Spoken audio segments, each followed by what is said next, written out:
Bonjour et bienvenue dans cette nouvelle petite chronique. Alors aujourd'hui nous allons vous parler du corps disparu, Il Corpo, donc pour les puristes. Donc c'est un thriller italien sorti en 2024 réalisé par Vincenzo Alfieri et qui réussit l'exploit de faire un remake de El Cuerpo sans sombrer dans le copier-coller un peu fade. Donc c'est élégant, c'est moite, c'est lent, mais c'est bon. Un peu comme un tiramisu qu'on aurait laissé reposer 3 jours, ça prend son temps, mais ça vaut le détour. Donc pour l'ambiance, c'est entre velours rouge et morgue climatisée. Donc dès les premières minutes, on sent que le film veut nous séduire. Lumière tamisée, musique feutrée, dialogue qui respire le non-dit. On est dans un thriller à combustion lente où chaque regard veut dire je te cache un truc et chaque silence hurle je suis coupable, mais avec style. Cine Repas parle d'un thriller érotique torride et franchement, c'est pas faux, oui. On est à mi-chemin entre un gallo light et un soap noir avec des personnages qui transpirent le mystère et le parfum de luxe. L'intrigue, c'est le cadavre disparu, mais les soupçons sont bien là. Donc Rebecca Zuin, riche entrepreneuse, meurt d'une crise cardiaque. Son corps est placé à la morgue. Et là, pouf, plus de corps. Disparu, évaporé, comme les bonnes résolutions après le 2 janvier. L'inspecteur Cosser débarque, l'air fatigué, le regard suspicieux, et commence à fouiller dans la vie du jeune mari, beau comme un mannequin Zara, mais aussi suspect qu'un morito sans menthe. Donc les acteurs, c'est du solide, du trouble, du très bon. On a Claudia Gerini en femme fatale posthume, c'est du velours noir pour elle. Elle ne parle pas beaucoup, mais chaque apparition est un frisson. Giuseppe Battiston en inspecteur Cosser, c'est le mec qu'on adore voir galérer. Il avance lentement, mais il avance.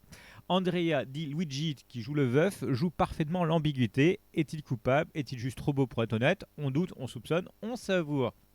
Le rythme, oui, c'est lent, mais c'est voulu. Donc, Sens Critique parle d'un enchaînement sans passion. Et c'est vrai que parfois, on a envie de secouer l'inspecteur pour qu'il pose les bonnes questions. Mais ce rythme lent, c'est aussi ce qui donne au film son charme. On n'est pas dans un thriller à l'américaine avec des explosions toutes les 5 minutes. On est dans un jeu d'échecs émotionnel où chaque mouvement compte et où le silence est une arme. Donc c'est un remake sage mais pas fade. Si vous avez vu El Cuerpo, vous reconnaîtrez les grandes lignes, mais Alfieri injecte une touche italienne, plus sensuelle, plus esthétique, parfois plus kitsch, mais jamais ridicule. C'est un remake qui respecte l'original tout en affirmant sa propre identité. Un peu comme un bon cover musical, on reconnaît la mélodie, mais on découvre une nouvelle voix. Alors, ce qu'on retient du film, c'est un film qui ne crie pas, qui ne court pas, mais qui s'installe. Il prend son temps, il joue avec nos nerfs, il nous balade dans des couloirs sombres et des salons trop bien décorés. Et quand le twist final arrive, on sourit pas parce qu'on est surpris, mais parce qu'on est satisfait. Le twist, le retournement est aussi assez dingue. Alors, une intrigue, on va lui mettre un petit 7 sur 10, classique mais bien mené. Ambiance visuelle, on va lui mettre un petit 8 sur 10, italienne, feutrée, élégante. Actine, 8 sur 10, solide, surtout Guérini et Battiston. La tension, alors 6 sur 10, un peu molle, mais ça fait partie du charme.